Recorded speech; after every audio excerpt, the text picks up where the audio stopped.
Hello, I'm Dr. Pramula Raman, former professor, Department of Sociology, Theresian College, Mysore, which is affiliated to the University of Mysore.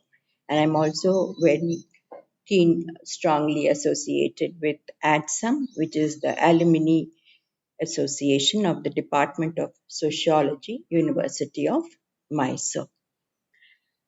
Uh, in this video, I'm continuing the series on Auguste Comte. In the first two videos, I spoken about the early life of Comte and his important contribution, the law of three stages. And in the second video, I dwelt upon Comte and positivism. In this video, I am talking about Comte's classification of sciences, or also popularly known as Comte's hierarchy of sciences. Uh, Before I begin, it will be pertinent to know why Comte took upon this task of classifying knowledge as it prevailed during his times. Primarily, European society was undergoing tremendous changes when Comte was living, and those changes had brought about unimaginable modifications in lifestyles of people. For the first time, industrialization was occurring, urbanization was taking place, people were migrating uh, to towns and cities, different types of jobs were getting created, and along with these factors, new ideas such as liberalism, democracy, and the decline of the monarchy, all these developments were taking place. But there wasn't a science that would focus on these modifications and these phenomena. And therefore, Comte was always advocating the need for a new discipline, which he said would be focusing on the study of the social phenomena of society. So it was in this background that he tried to establish the link between sociology and the prevailing sciences of his days. And that's how we get his analysis of the hierarchy of sciences. But we must also know that Comte was not the first person to talk about these classifications of knowledge. If we look back, there were other philosophers as well uh, who focused on this issue even before Comte. So, tracing out how these developments took place, we find that uh, attempts to classify sciences was undertaken even prior to Comte, but Comte was responsible for taking up this task in the 19th century. Prior to him, there were philosophers like Plato, who was one of the earliest, who reflected about sciences, and his reflection about sciences was one of the major aspects of philosophy. The early Greeks classified knowledge into three categories, namely, first, physics, second, ethics, and third, politics. Later on, Bacon classified sciences by using a different criteria. He used the criteria of human faculties, and according to him, sciences could be classified into three categories on the basis of human faculties, namely, first, memory, second, imagination, and third, reasoning. Comte used a different criteria. He used the criteria of the law of increasing complexity and decreasing generality to classify sciences. While examining the growth of several sciences, Comte said, the emergence of different subjects seeking knowledge about the world followed a particular pattern, which was based on what pattern of life humankind wanted to understand as they gradually evolved. So it depended on what branch of knowledge people were curious to know. And that's how different disciplines were evolved. During his time, uh, the scientific approach had been successfully applied to the study and understanding of biological life, and therefore Comte said that it was time to divert attention of the scientific method to the study of the human society. While using the scientific methods in the study of sociology, Comte opined that it was possible to arrange the branches of knowledge or the disciplines on the basis of their historical emergence or development. The criteria that were used by Comte were different. He used the following criteria. One, the order of the historical emergence and development of different sciences. Second, the order of their dependence on each other. Third, their decreasing generality and increasing degree of complexity of their subject matter. And fourth, the increasing degree of modifiability of the facts that they studied.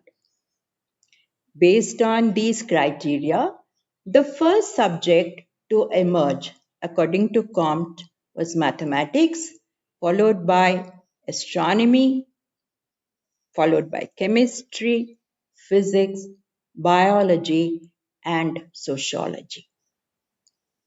This hierarchy of sciences demonstrated certain aspects. So, if you look at the hierarchy, at the base is mathematics, followed by astronomy, followed by chemistry, followed by physics, then biology, and at the apex is sociology.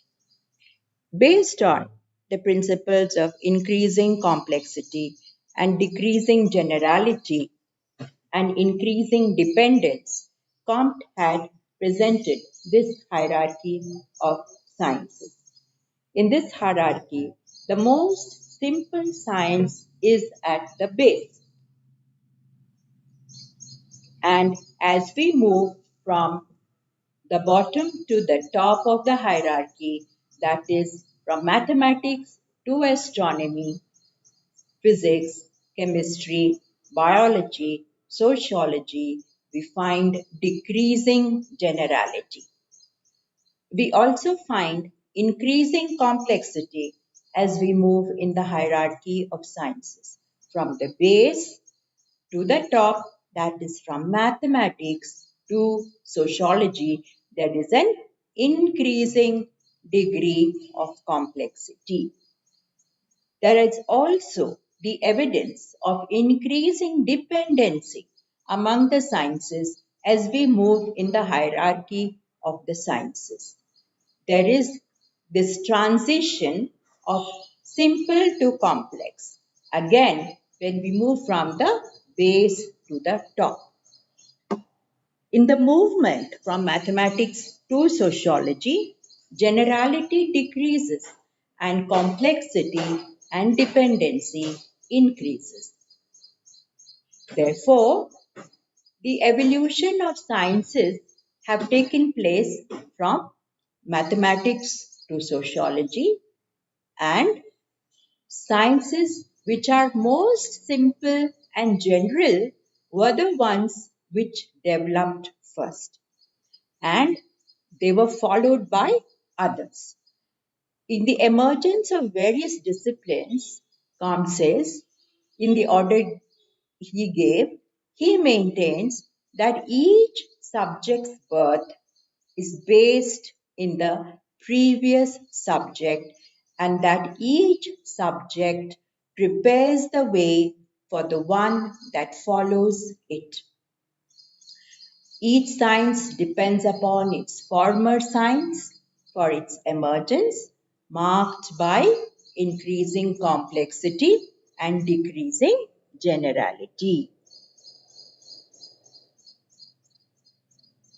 Therefore, Comte says Astronomy depends on mathematics, physics depends on astronomy, chemistry depends on physics, biology depends on chemistry, and sociology depends on biology to understand their subject matter better.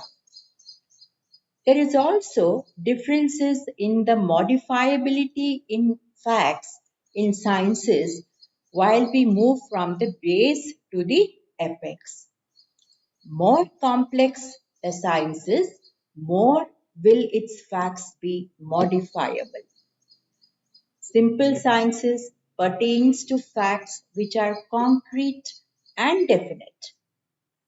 Comte's hierarchy of sciences is his second best known theory, and this theory is intimately connected with his theory of law of three stages. According to Comte, just as the history of the world passes through three stages, the theological, the metaphysical, and the positive, all branches of knowledge also passes through these three stages. Some sciences have passed through the first and the second stage and have already reached the third stage, namely the positive stage. Any science reaches the positive stage, according to Comte, depending on its simplicity and interdependence on other sciences. Sciences which are more general, simple, and less dependent reach the positive stage first, followed by others.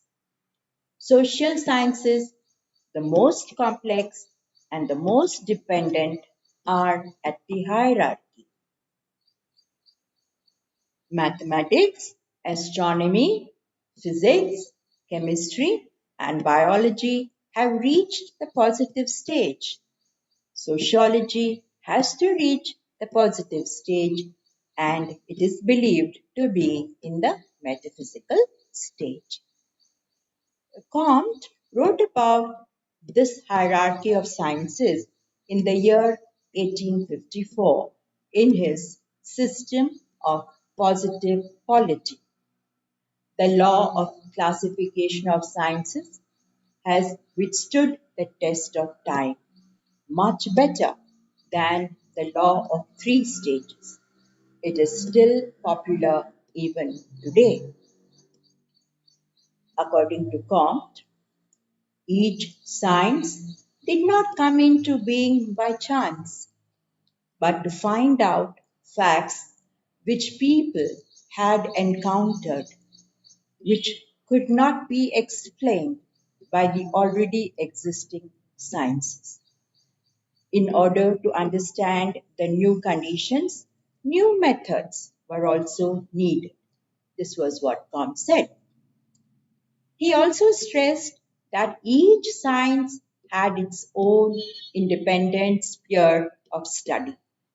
He insisted that each science should have the freedom to develop methods appropriate to its subject matter. Therefore, he did not believe in the existence of one scientific method which would be appropriate for all the sciences, but wanted disciplines to develop their independent scientific methods. For example, sociology has its unique methods of scientific inquiry, such as scientific imagining, questionnaires, interviews, sociometry, case studies, and sampling. Comte had coined the word social philosophy first for this discipline in the year 1839, but the term was used by another scholar, and brilliant as he was, he coined a new word, sociology, which has come to stay. The purpose of showing the hierarchy of sciences by Comte was to establish the relationship between sociology and other natural sciences. He was very far-sighted and he did his utmost to justify the need for the discipline of sociology and the acceptance of a new social science in the realm of knowledge that was prevailing in his times. He also undertook this classification of sciences to show the historical unity of sciences. It was also undertaken to prepare the background for sociology and other sciences. Comte spoke of sociology as the crowning edifice of the hierarchy of sciences. He did not mean that it was superior to other sciences, but he wanted to show that all sciences could be brought together closely. This was his analysis of the hierarchy of sciences and how sociology emerged due to the necessities of understanding new areas which human beings wanted to know due to changing conditions of life and society all over the world. Now, the sources for all these three modules, the first, the second, and the third, that I have uh, spoken on, different aspects of Comte's contributions, have been Modern Sociological Theory by G. Ritzer, Encyclopedia of Social Theory, again by G. Ritzer, Modern Reconstruction of Classical Thought by Talcott Parson, Masters of Sociological Thought by Louis Corser, and Main Currents in Sociological Thought by Raymond Aron. I hope I was able to put forth my ideas in a simple manner. And with this, I have concluded the three modules that I was supposed to present on August Comte. Uh, I hope you liked it. Thank you once again.